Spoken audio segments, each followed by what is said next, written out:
Bom dia, meus amados irmãos, a graça e a paz do nosso bondoso Deus, o amor do nosso Senhor e Salvador Jesus Cristo esteja em nós, cada dia mais crescendo, nos fazendo abundar no conhecimento e na graça maravilhosa.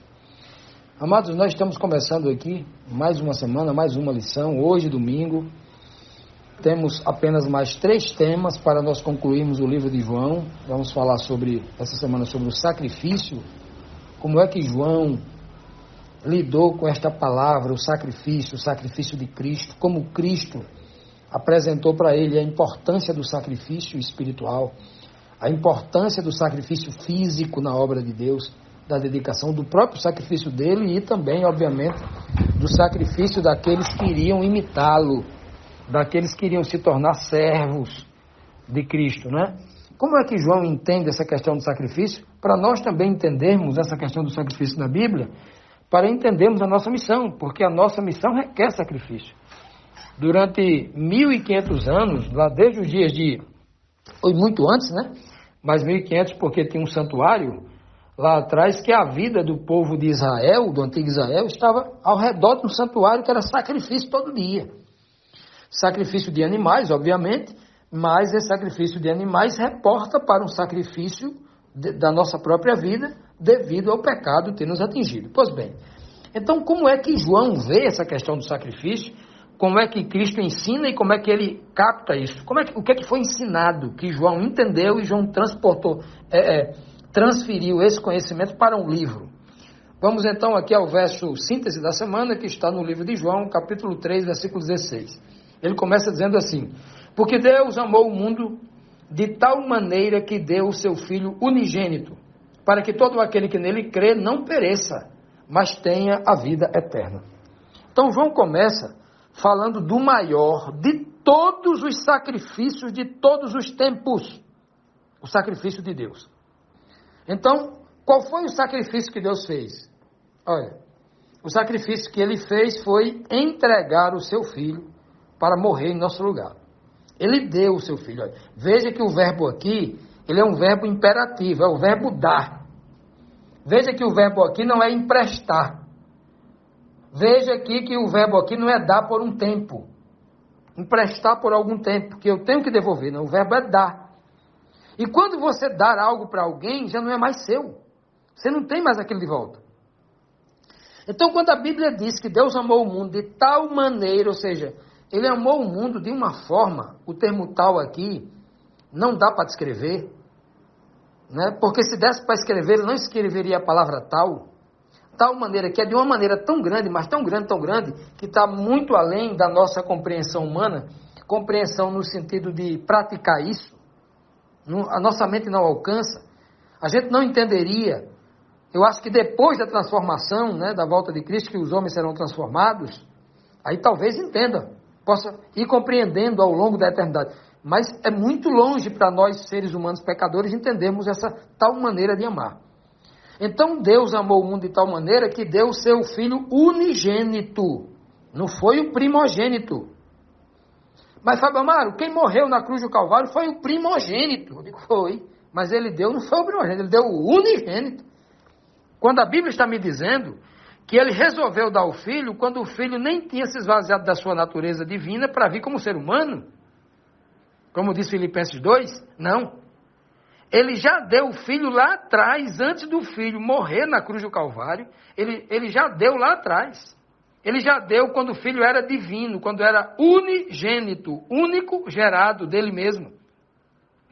Quando o Pai gerou o seu Filho dele mesmo, é por isso que ele diz lá, o Cordeiro que foi morto antes da fundação do mundo. Como que o Cordeiro antes da fundação?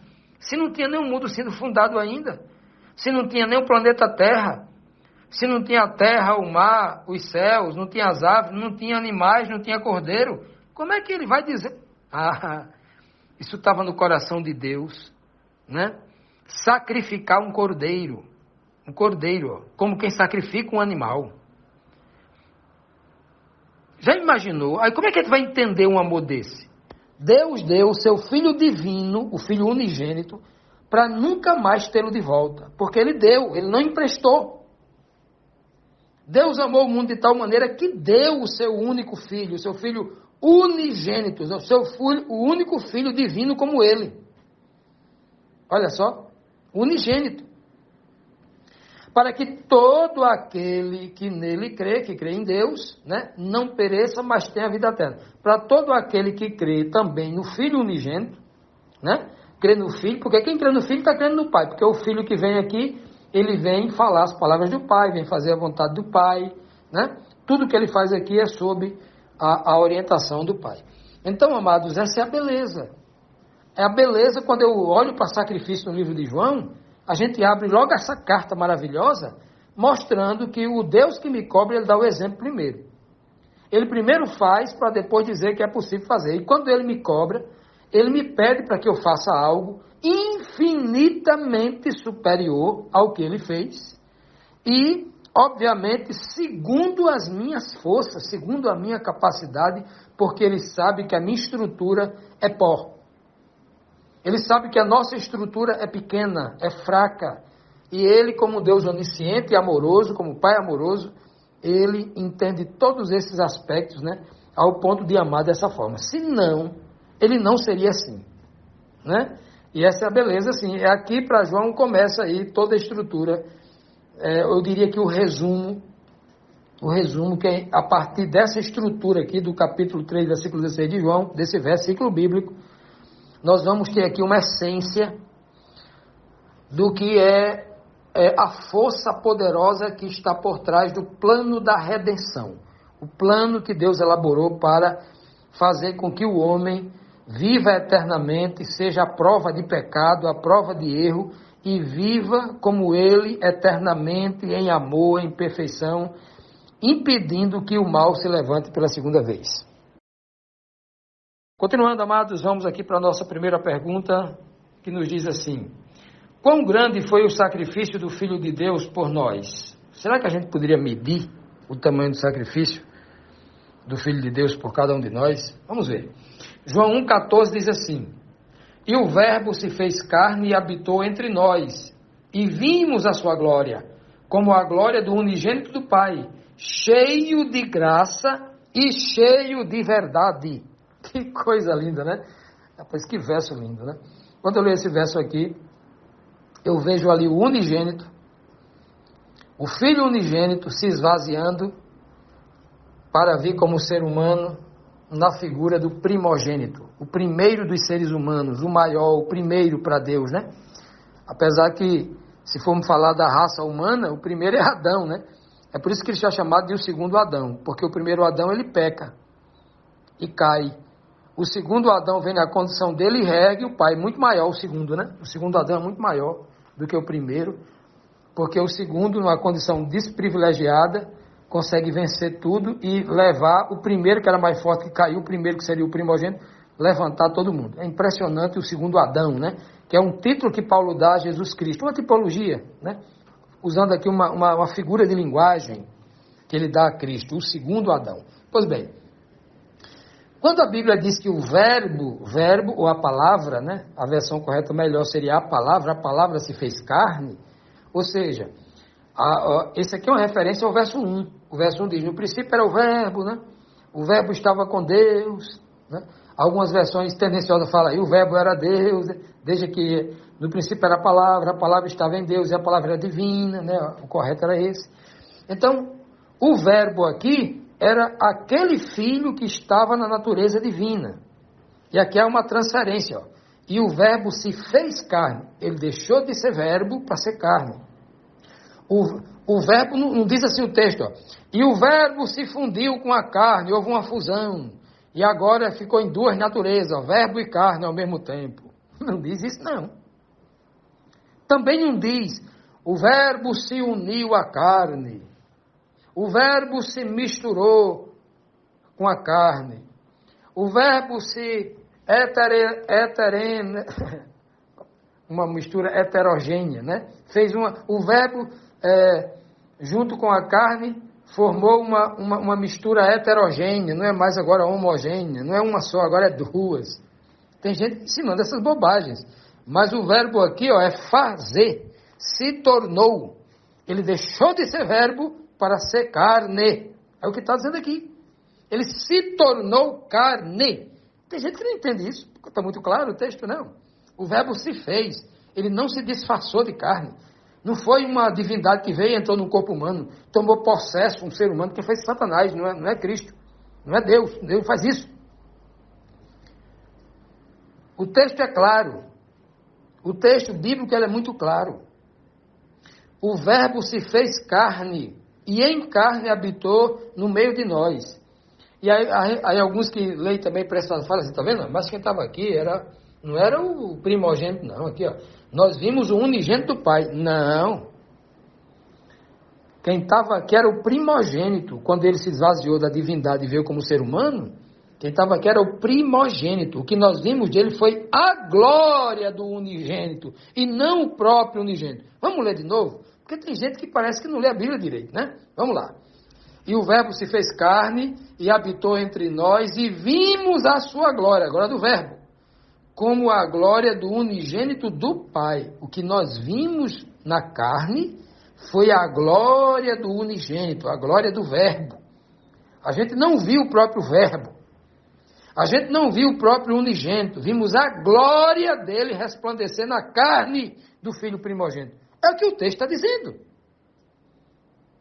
É que em todas as versões que eu li, mais de 50 versões, dizem a mesma coisa. Mas as pessoas aí, muito tendenciosas, né? Querendo adulterar a mensagem clara. Não, a gente não viu a glória, vimos o próprio unigênito. Não. Aqui na terra, Jesus na condição humana, ele não é o unigênito. Ele é o primogênito. Agora a glória do unigênito. O que é a glória do unigênito que foi vista nele? O conhecimento, a intimidade dele com o Pai, tudo aquilo que ele tinha, inclusive ele vai dizer lá na oração do capítulo 17, né, versículo 4 e 5, meu Pai, glorifica-me com aquela glória que eu tinha contigo, aquele conhecimento que eu tenho contigo, aquela relação que eu tenho, aquela intimidade que eu tinha contigo, aquela coisa maravilhosa que eu estava na sua companhia, eu quero sentir aquilo, aquele poder para me dar coragem para enfrentar, né, para enfrentar todo aqui o Getsemane, a via dolorosa, a cruz, a sepultura, enfrentar tudo. Olha que coisa linda, né? Pois bem, é isso que nós encontramos aqui. O que olhamos, quando nós olhamos para o primogênito, nós vimos a glória do unigênito no primogênito. A glória. Agora, se as pessoas veem a glória de Deus em nós, nós somos o próprio Deus? Se as pessoas olham para nós e veem um certo conhecimento de Cristo, que não é nosso, de Cristo, e aí as pessoas veem o conhecimento de Cristo, as pessoas agora vão dizer que eu sou Jesus Cristo, que você é Jesus Cristo, que alguém que você conhece, ou é a glória de Cristo naquela pessoa? Vamos perguntar a Pedro, vamos perguntar a Paulo, vamos perguntar a João, a Tiago, e todos eles vão dizer a mesma coisa, que o conhecimento não é dele, o conhecimento é Cristo atuando nele. Paulo vai dizer, olha, sabe o que é que eu sou de fato e de verdade? Eu sou o pior dos pecadores. De todos os pecadores que não prestam nessa terra, eu sou o principal, Paulo disse. Agora, sabe o que é bonito em mim, Paulo diz? É que eu já não mais vivo, é Cristo quem vive em mim. Sabe essa coisa bonita que vocês veem em mim? Esse conhecimento? Esse poder espiritual em mim? Não sou eu, é Cristo que vive em mim. Olha que coisa linda. Então, quando se olha para Paulo, se vê a glória de Cristo em Paulo. Paulo não virou Cristo, e nem Cristo virou Paulo. É a glória. Agora, neste caso aqui, é muito claro. O unigênito não é o primogênito, e o primogênito não é o unigênito. Né? Embora seja a mesma pessoa, em naturezas diferentes, né? Um era divino, se esvaziou, embora seja a mesma pessoa, o mesmo filho, né? Em naturezas diferentes. Nós temos ali, do unigênito no primogênito, só a glória. Glória, em alguns momentos na Bíblia, pode ser considerado como um conhecimento que vem por um aprendizado pelos ouvidos, um aprendizado pelo convívio, um aprendizado pela experiência. Glória no sentido de um resplandecer de um poder que vem, todo poder vem do conhecimento, né? E daí por diante. Então, glória, se você for examinar com cuidado na Bíblia, muitas vezes a glória, né, quando não se fala de algo literal, está falando de conhecimento. E a glória de Deus resplandeceu no meio de um fogo, aí está falando de brilho. A glória de Deus no Filho unigênito, no Filho primogênito, no Filho de Deus, Jesus Cristo. Ninguém nunca viu o rosto de Jesus Cristo brilhar como o de Moisés, né? A não ser ali na transfiguração, Pedro, Tiago e João ali isoladamente, né?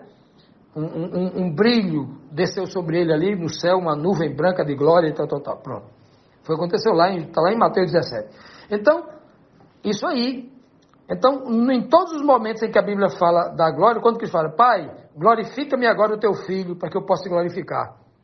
Que glória é essa? Se Cristo não brilhou igual uma lâmpada. Não foi, né? Então, nós precisamos entender todos esses aspectos importantes para entendermos essa linguagem espiritual que a Bíblia tenta nos transmitir para nos preparar para que sejamos assim como Cristo foi também. Vamos continuar, amados. Vamos agora para a segunda pergunta de hoje. A pergunta nos traz assim o questionamento. Antes de nascer dos seres humanos, de quem o Filho saiu? Pois bem, ainda no contexto do sacrifício, né? Nós vimos ali no contexto anterior que Cristo se sacrificou, deixando de ser unigênito. O primeiro verso, 3,16 do verso síntese, nós vimos que foi o maior sacrifício do Pai. O segundo sacrifício maior foi o de Cristo. Deixou de ser divino para ser humano. Deixou o seu corpo glorioso, poderoso, lindo, perfeito, para ser um ser humano. Olha o tamanho do sacrifício de Cristo. E agora, nós temos aqui como aconteceu esse sacrifício. Olha só. Entender como era tudo lá no princípio, para depois a gente entender como se deu. João capítulo 16, versículo 26 e 27 diz assim: Pois o mesmo Pai vos ama, ou seja, o mesmo Pai que é o meu Pai, é o mesmo Pai de vocês, ele também vos ama, é o que ele está querendo dizer aqui. Visto como vós me amastes. Vocês me amam, o Pai ama vocês também. E vocês creram que saí de Deus. Eu saí de Deus. Ponto. Saí do Pai e vim ao mundo. Outra vez deixo o mundo e vou para o meu Pai. Olha, que texto, né? Veja que Cristo fala duas vezes sair. Cristo gosta dessa palavra sair em duas vezes. Eu vou aqui abrir um parênteses para trazer um conhecimento muito curioso para você. Por que ele fala sair duas vezes aqui? Ele usa essa mesma alusão lá no capítulo 10 de João, quando ele fala que, assim como ele saiu do Pai, a gente tem que sair também do aprisco. Ele diz que chega como um bom pastor, chega no aprisco, aí olha para dentro do aprisco, né, quando ele chega pela frente, que ele não vem por trás, que ele não é bandido, ele vem pela porta da frente. O porteiro vê ele, levanta a cancela lá, ele grita lá de fora as ovelhas com a sua voz, sai para fora. E ele diz, e quando ele as tira para fora, ele fala duas vezes, sair para fora. Lá. Aqui é do mesmo jeito. Porque tudo que Cristo faz, ele quer que a gente faça também. Tem que sair. É impressionante como ele faz como a Bíblia inteira está cheia dessas duplicidades. Né? É impressionante isso. Então ele diz assim, olha, eu saí de Deus. Esse sair de Deus aqui, você pode compreender de dois sentidos. Um é entender assim, ó, eu estava do lado de Deus e vim para ficar do lado de vocês. Eu saí da presença de Deus para estar com vocês. E a outra forma de entender é, eu saí de dentro de Deus, do seu ventre, da sua barriga materna, como se Deus fosse uma mulher grávida, né? Fazendo uma alusão aqui muito humana, muito pobre, muito pueril, muito fraca, que não é esse o nosso objetivo. É só para... A Bíblia está cheia disso, né? Dessas questões. Se a Bíblia diz que o Pai gerou o Filho, como diz lá em João, né? Quem ama a pessoa que gerou Jesus Cristo, quem ama ao que o gerou, né? Falando claramente que Jesus foi gerado do Pai, que o Filho foi gerado do Pai, né? Pois bem.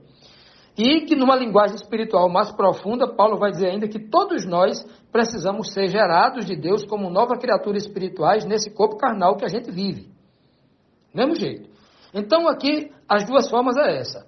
Quando eu olho para cá e leio esse texto, disse que o mesmo Pai vos ama, visto que vocês me amaram também. Então ele diz, ó, e vocês creram que eu saí de Deus. Ora, por que Cristo usa o termo sair de Deus? Se ele poderia ter usado o termo eu fui enviado de Deus, eu sou o enviado de Deus. Enviado é aquele que está do lado. Mas quando ele usa o termo sair de Deus, que seria impróprio para essa fala dele aqui agora, ele está falando num duplo sentido. Ele está dizendo, eu saí de dentro do meu pai, eu sou filho dele. Eu sou o unigênito que saiu dele, para estar aqui como primogênito, como ser humano igual vocês, para trazer o amor dele a vocês. É por isso que ele ama vocês, é por isso que vocês me amaram, vocês estão entendendo tudo isso, e agora vocês vão começar a me amar também. Isso aí é a questão mais perfeita, é o resultado maior da obra que eu vim fazer aqui na terra. O amor no coração de vocês. Aí ele diz, ó, do jeito que eu saí do Pai para vir aqui à terra, agora eu preciso voltar para ele. Né? Saí do Pai, olha, saí do Pai e vim ao mundo. Que coisa linda, né? Veja que ele não está dizendo assim, olha, eu saí da presença do Pai e vim para o mundo. Ele fala, saí do Pai e vim ao mundo. Como é que ele veio ao mundo? Nascendo de Maria. Ele está falando de dois nascimentos aqui, claramente. Eu saí do Pai e depois saí para o mundo. Olha como isso é impressionante, essa linguagem. Veja que se não fosse assim, a palavra que ele vai usar 200 vezes em outras, ele fala o enviado. Eu sou o enviado de Deus. Eu sou o enviado, mas aqui ele não usa o termo enviado. Ele está falando só com os discípulos, numa linguagem espiritual muito profunda. É uma fala reservada. Ninguém mais percebeu isso, só João, o homem espiritual. Mateus não vai escrever, sair de Deus. Mateus não está presente nessa conversa. Mateus não vai escrever isso. Porque Mateus não sabe nem o que significa isso. Mateus não era discípulo, apóstolo. Desculpe. Marcos, o escritor Marcos, não era apóstolo, não era, Mateus era. Falando de Marcos, eu confundi Mateus com Marcos. Lucas também não, vem depois, é um discípulo que vem depois. Discípulo dos discípulos. Mateus, que era um apóstolo que estava junto com João nessa cena aqui, já que eu falei de Mateus, também não escreve isso, mas a sensibilidade espiritual de João era avançadíssima demais. Era o mais novo, mas era... Por isso que a glória de Deus se manifesta nos pequenos, né? Nos menores, sempre foi assim. A glória de Deus se manifesta na fraqueza. E aí, olha, João consegue perceber as palavras exatas de Cristo. Ele não cita, vocês creram em mim porque eu sou enviado de Deus. Do jeito que eu fui enviado de Deus, ele está me chamando de volta, você é enviado de volta para ele de novo. Não está escrito assim. O termo aqui é sair. Sair no sentido de ter origem. Sair, ponto de partida, ponto de largada. Olha que coisa maravilhosa, né? Sair de Deus, né, e vim ao mundo, agora eu saio do mundo, volto para o Pai, né, deixo esse mundo e volto para o meu Pai. Assim somos nós também, meus amados irmãos. Esse sacrifício que Cristo fez, a gente tem que dizer de uma forma parecida. Dizer assim, olha, assim como eu fui gerado para este mundo, agora eu saio do mundo e vou para Cristo. Da mesma forma que Cristo deixou o mundo, deixou o Pai lá nos céus, nos reinos celestiais, e veio na carne aqui para este planeta, e agora ele sai deste mundo e volta para Deus, é a mesma coisa da gente. A gente foi posto lá no Éden através de Adão, deixamos o Éden e mergulhamos no mundo. Agora é hora de deixar o mundo e voltar para o Éden, para o que Deus preparou para a gente. Então, tudo que Cristo faz é uma alusão daquilo que a gente deve fazer num outro âmbito, né? Numa outra realidade, mas tudo está exemplificado na vida de Cristo.